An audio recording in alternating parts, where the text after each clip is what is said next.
আমরা নিজের টাকাতে বাবরি মসজিদ বানাচ্ছি। বাবরি মসজিদ আমাদের সম্মান। ভারতবর্ষের মুসলমানদেরকে যে আঘাত সরকার করেছে তার তার জন্য আমরা এই প্রতিবাদ করছি। বাবরি মসজিদ হুমায়ুন কবির করে গোটা ভারতবর্ষে গোটা বিশ্বের মুসলমানের মাথা উঁচু করেছেন। 2026-এ আপনারা দেখছেন এই বিজেপি সরকার মুসলিমদের কিভাবে দামন করছে।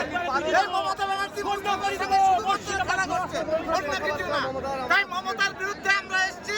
মমতাকে 2026-এ বিসর্জন দিতে চাই আমরা। টোটাল পশ্চিমবঙ্গের মুসলিমের কাছে আমাদের অনুরোধ, আমরা মমতা ব্যানার্জিকে সরকার থেকে প্রতিষ্ঠিত করতে চাই। আজকের এই ছবি দেখে মুখ্যমন্ত্রী মমতা বন্দ্যোপাধ্যায়ের হরহরি কম্পন শুরু হবে মনে হচ্ছে। উনি দরজা লাগিয়ে কান্নাকাটি করছে। মুসলিম সম্পত্তি বাড়ি করেছে, সেই সম্পত্তিতে আমরা বাবরি মসজিদ করব। আবার পাকসার কাছে জমি দিয়েছে।